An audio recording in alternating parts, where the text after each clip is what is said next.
বৌদি, এসো এসো এসো। এত রাতে দাঁড়িয়ে রইলে কেন? এসো ভেতরে এসো। তুমি কবে এসছো? আমি তো সোমবার, ওই রোববারে আসার কথা ছিল, তো মা আসতে দেয়নি, তাই একদিন দেরি হয়ে গেল। তা তুমি এত রাত্রে? জানো তো, আমিও এসে দেখছি সব ঘরদোর উলট পালট, জামা কাপড় পরেছে, দাদার ঘরদোর ভর্তি ধুলো, ঝাঁট পড়েনি। তারপর তোমার এক গ্লাস জল খাও তো। জল?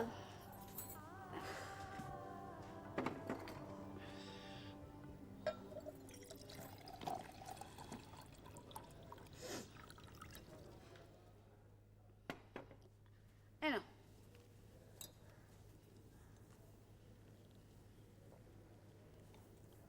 তা বৌদি, রাতে খাবে তো? আমাদের দুজনের মধ্যে তো আটা মেখে রেখেছি, তুমি খেলে একটু আটা মাখতে হবে। দাদা ঠিকমতো খাওয়া দাওয়া করছে? কি যে বলো, আমি থাকতে দাদার কখনো খাওয়ার কষ্ট হতে পারে? তবে কি জানো, আমি আসাতে না দাদা ঠিক খুশি হয়নি, খালি আমায় বলছে চলে যেতে। তা একটা ফোন করে জানাওনি কেন? ও মা, আমি তো দাদাকে বলেইছি ফোন করে দিতে। তা হ্যাঁ বৌদি, তোমাদের ঝগড়া হয়েছে? দেখো, ঝগড়া তো হতেই পারে, সব সংসারে ঝগড়া হয়, তাই বলে কেউ নিজের ঘর ছেড়ে চলে যায়? বেশি কথা বলো না, কাজ করবি যাও। পারলে এক কাপ চা খাইও আমায়।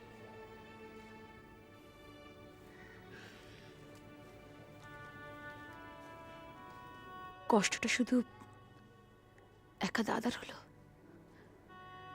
আমার কোনো কষ্ট হয়নি?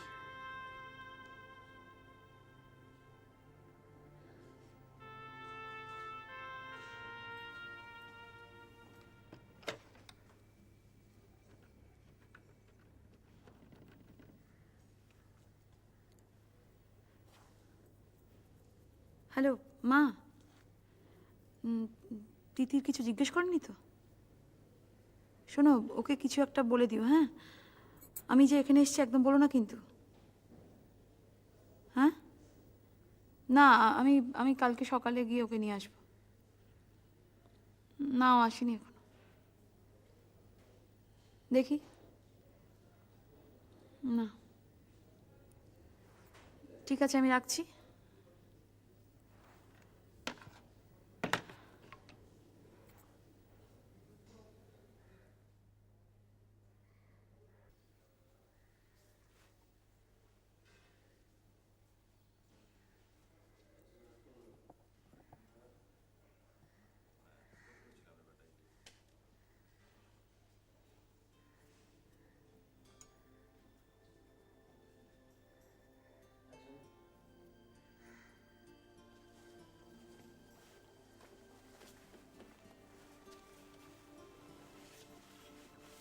ভালো হচ্ছে দিদুন। ওরে বাবা, কি সুন্দর ছবি এঁকেছো। হ্যাঁ, আমার ছোনাটা, আমার তিতি ছোনা যে এত সুন্দর ছবি আঁকতে পারে আমি তো জানতুমই না। বাহ, কি সুন্দর ছবি গো। হ্যাঁ, চলো তোমায় আমি খেতে দিয়ে দিই, খেয়ে নাও। এখন না, মা আসুক তারপর। দেখো, মার তো আজকে ফিরতে দেরি হতে পারে, তার চেয়ে তুমি খেয়ে নাও। তোমার খাওয়ার পর আমি তোমাকে সুন্দর সুন্দর গল্প বলে ঘুম পাড়িয়ে দেবো। মা না আসলে আমি ঘুমোবই না। বাবালে বাবালে, আমি ঘুমোবোই না, সে কথা বললে চলে? এটা আবার কাল সকালে এঁকো। হ্যাঁ, যত রাত্রির হবে ছবি আঁকলে না চোখে স্টিম। তুমি তো সব বুঝে গেছো, তুমি তো বড় হয়ে গেছো, ছোনা হয়ে গেছো। চলো, মার জন্য আর অপেক্ষা করতে হবে না, খেয়ে না। কেন, মা কোথায় গেছে? না, মা গেছে মানে কি, ধরো মা যেখানে গেছে তারা আজকে বললো তুমি আজকে থেকে যাও, তখন তো মাকে থেকে যেতে হবে। কোথায় গেছে মা? আমাদের বাড়িতে? বাবার কাছে? না, বাবার কাছে গেছে কে বললো? তাহলে কোথায় গেছে? এখনো ফিরছে না? আসলে তোমার মা তো একটা দরকারে গেছে, তো দরকারটা না মিটলে কি করে ফিরবে বলো? তুমি তো বড় হয়ে গেছো, বোঝো তো সব। ঠিক আছে ঠিক আছে, আমি তোমাকে কথা দিচ্ছি, মা যদি আজ রাত্রে না ফিরে, আমি কাল সকালবেলা মা যেখানে গেছে তোমাকে ঠিক সেইখানে নিয়ে যাব, কেমন? কোথায় পৌঁছে দিয়ে আসবে? আমাদের বাড়িতে? হুম, যদি মা তোমাদের বাড়িতে যায় আমি সেখানেই নিয়ে যাব। মা তোমায় বলে যায়নি কোথায় গেছে? ওরে বাবারে বাবারে বাবা, উফ, এই মেয়ে তো একেবারে ব্যারিস্টারের থেকেও এক কাঠি উপরে উঠে গেছে। কি বললে? কিচ্ছু না, কিচ্ছু বলিনি। শোনো শোনো, অনেক রাত্রি হয়ে গেছে, লক্ষ্মী শোনা আমার, তুমি খেয়ে নাও। তুমি দেখো, আমি তোমাকে বলেছি আমি কাল সকালে তোমাকে মার কাছে পৌঁছে দেবো, আজ রাত্রি যদি মা বাড়ি না ফেরে। আচ্ছা, তুমি তো এখন বড় হয়ে গেছো, তুমি তো মাকে ছেড়ে থাকতে পারো। এর আগেও তো আমার কাছে এসে একা একা থেকে গেছো, তখন তো মাকে ছেড়ে থাকতে কষ্ট হয়নি। তবে আমার তিতির ছোনা এখন কত বড় হয়ে গেছে, সব বুঝতে শিখেছে। লক্ষ্মী সোনা, চলো খেয়ে নেবে, চলো খেয়ে দিয়ে তুমি শুয়ে পড়বে, আর আমি তোমাকে অনেক গল্প বলবো। কটা গল্প বলবে? তুমি যটা শুনতে চাইবে তটা গল্প বলবো, একটা দুটো তিনটে। দাঁড়াও দাঁড়াও দাঁড়াও, একটা দুটো তুমি আমাকে 3টে গল্প শোনো। তিনটে? ঠিক আছে, আমি তোকে 3টে গল্প বলবো। উঠে পড়ো উঠে পড়ো উঠে পড়ো, তাড়াতাড়ি তাড়াতাড়ি। না না, খাওয়ার আগে একটা শোনাও, তারপর। ওরে বাবা, এই মেয়ের মাথায় এত বুদ্ধি করতে গেলো, হ্যাঁ? আচ্ছা ঠিক আছে, আমি তোমাকে খাওয়ার আগেই একটা গল্প শুনিয়ে দিচ্ছি, রাজপুত্রের গল্প। বেশ, একবার এক রাজপুত্র মৃগয়া করতে বনে গেছে। এদিকে যাচ্ছে ওদিকে যাচ্ছে সেদিকে যাচ্ছে, যেতে যেতে হঠাৎ পথ হারিয়ে গেছে। কিছুতেই আর রাজপুত্র পথ খুঁজে পায় না। হাঁটছে হাঁটছে হাঁটছে হাঁটছে। ও মা, কি সুন্দর বেড কভারটা গো। হ্যাঁ গো বৌদি, কোথায় রেখেছিলে এতদিন? আমরা দুজনে মিলে বিয়ের আগে পছন্দ করে কিনেছিলাম, ঢাকুরিয়া মার্কেট থেকে। ও মা, বিয়ের আগে তোমরা দুজনে মার্কেটে গিয়েছিলে? এনো বালিশগুলো। দাও। দাদা এসে না চমকে যাবে। খুব ভালো হয়েছে তুমি চলে এসেছো, তোমাকে দেখে না দাদা খুব খুশি হবে। জানো বৌদি, রোজ রাতে না দাদা ঘুমোয় না, কি যেন সব বসে বসে ভাবে আর ঘন ঘন সিগারেট খায়। কি সুন্দর দেখাচ্ছে গো। হ্যাঁ গো বৌদি, তোমাদের ফুলসজ্জায় এই বেড কভারটা পেতেছিলে বুঝি? তুমি থামবে? আর কোনো কাজ নেই রান্নাঘরে? ও হ্যাঁ, অনেক কাজ আছে, আমি যাই।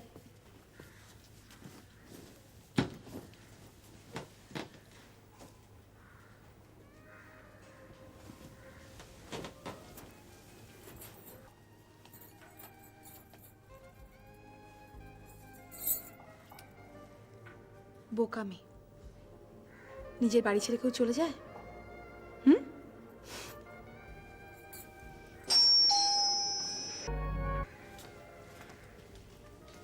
বৌদি, দাদা এসে গেছে, যাও দরজাটা খুলে দাও। না না, তুমি যাও। আরে আর শোনো না, তুমি কিন্তু বলো না যে আমি এসছি। হ্যাঁ, আমি আমি সারপ্রাইজ দেব।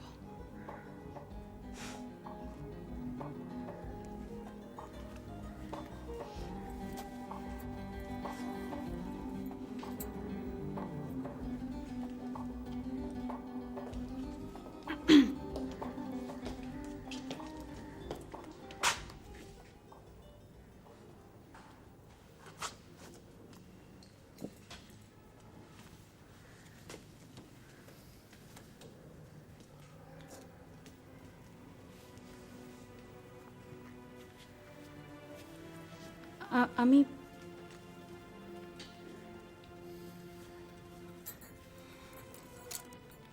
আমি চলে এলাম।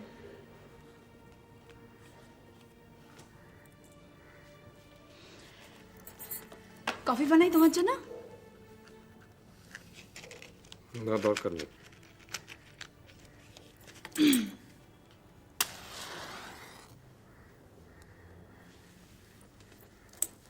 আমি চলে আসাতে তুমি খুশি হওনি?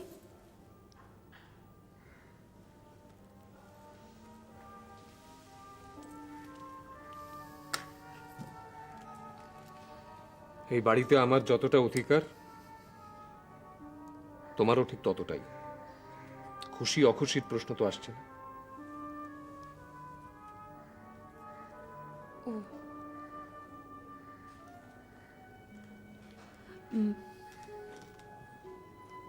তোমাকে কিছু কথা বলার ছিল।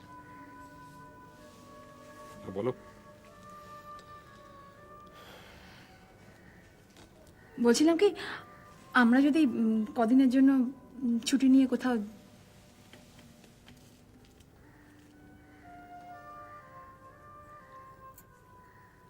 কোথাও বেড়াতে চাই, মানে তিতির তিতির তোমাকে এই কদিন খুব মিস করেছে। আমরা বেড়াতে গেলে ও তোমার সবসময় সঙ্গ পাবে। তাছাড়া তোমার এত টেনশন, তুমি একটু ফ্রেশ হবে, হালকা হবে।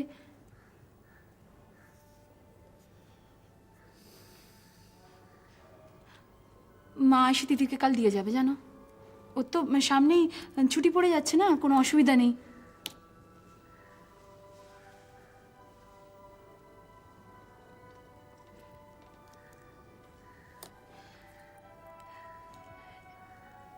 কি হলো, তুমি কিছু বলছো না যে?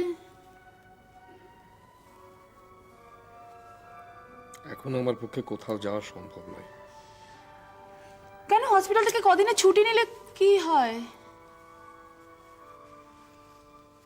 বললাম যে সম্ভব নয়।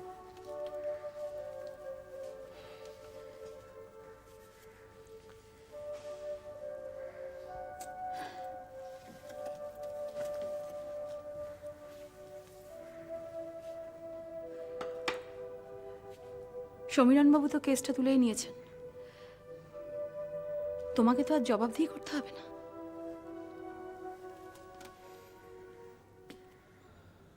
হবে, অন্যের কাছে নয়, নিজের কাছে। টাকা দিয়ে অন্যের মুখটা বন্ধ করা যায়, নিজের কাছ থেকে পালাবো কি করে? আর যে দু একজনের মনে একটু সন্দেহ ছিল যে না, নক্ষত্র রায়ের অবহেলায় রোগীর মৃত্যু হয়নি, তারা তখন নিশ্চিত যে হ্যাঁ, এটাই ঘটনা। কারণ তা না হলে তো টাকা দিয়ে মুখ বন্ধ করার প্রশ্নটা আসতো না।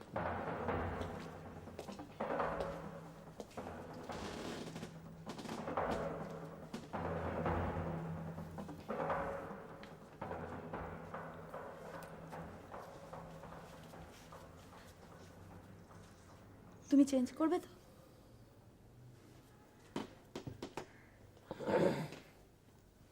হ্যাঁ, করবো। থাক, শর্মিলা দিয়ে দেবে।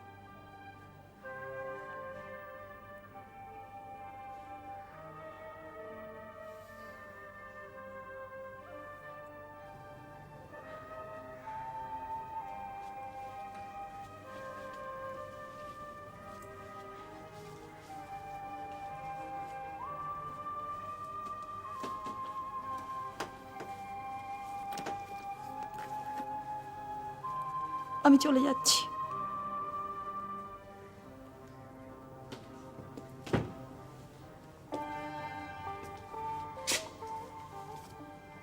তোমার খুশি।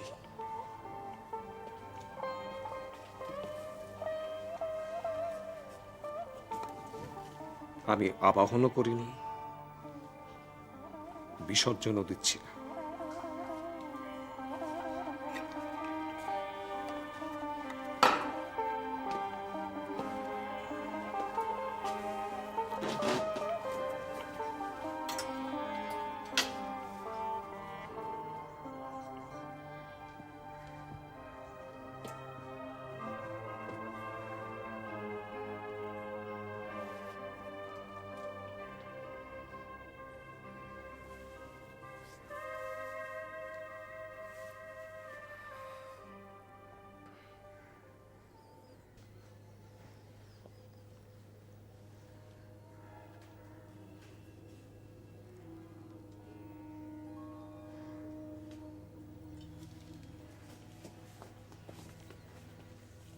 কিরে, চলে এলি?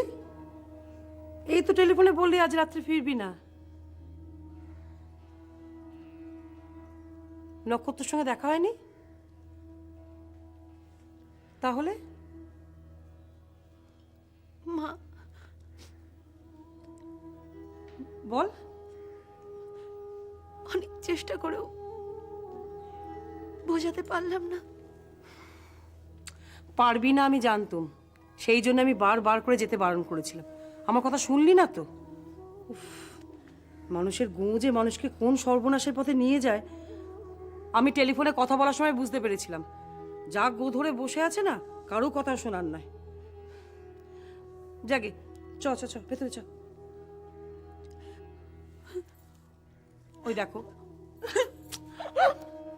আরে বোকা মেয়ে, দেখো দেখিনি কি ছেলে মানুষ। আচ্ছা আচ্ছা শোন, আমি তো আছি। তাহলে তুমি বলছো লোকটাকে বাগে আনা যাবে না? ঠিক তা নয়, আনা যাবে, তবে একটু সময় লাগবে। কত সময় লাগবে? এই মুহূর্তে সেটা বলতে পারছি না। 1 মাসও লাগতে পারে, আবার 6 মাসও। তা কিওরের রেকর্ড থেকে কিছু? চান্স খুব কম। ওরা জানতো এই কেসটা নিয়ে জল ঘোলা হবে, তাই সব কাগজপত্র সরিয়ে ফেলেছে।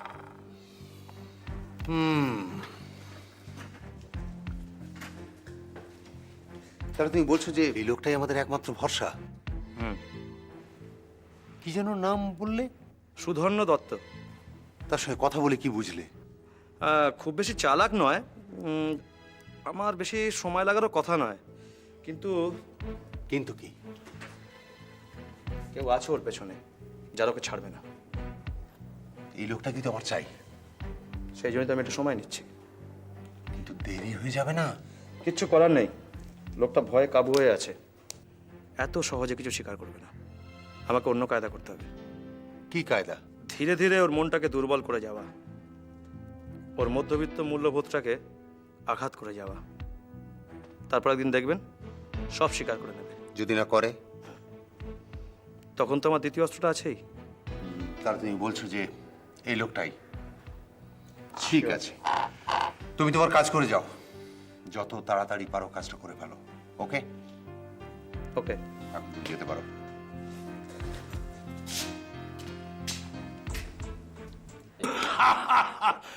এবার ফেসেছে সালা। বহুত কাটি করেছিল আমার পেছনে শম্ভু, এবার সালা নিজের পেছনে ঢুকে গেছে। হ্যাঁ বস, ইচ্ছা করছে কি জানো? ও শালাকে রাতের অন্ধকারে না শম্ভু না, দুলাল দাস কখনো বন্দি বাঘকে শিকার করে না। ও তো সালা এখন মরা বাঘ, ওকে এখন আমি কিচ্ছু করব না।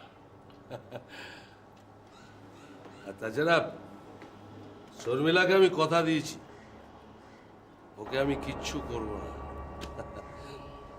বস, একটা কথা বলবো? বল না, বল। তুমি রাগ করবে না তো? তুমি তো একদম করে রেগে যাও। বল না বে।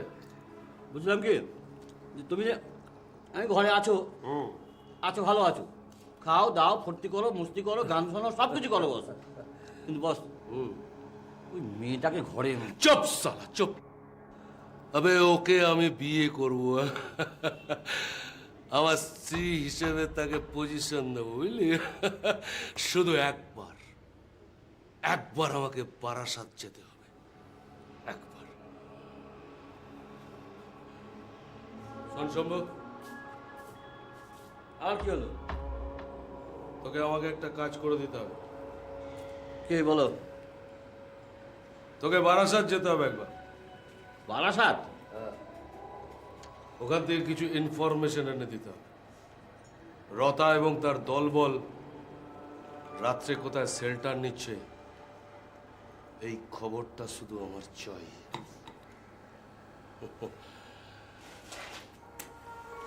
আর কদিন পরেই সালা কালুয়া জেল থেকে বেরোচ্ছে, তারপরে আমি বারাসাতে যাব। তারপরে রতা, অবনীদা, সালাকে শুধু বারাসাত কেন, এই দুনিয়া ছাড়া করবো।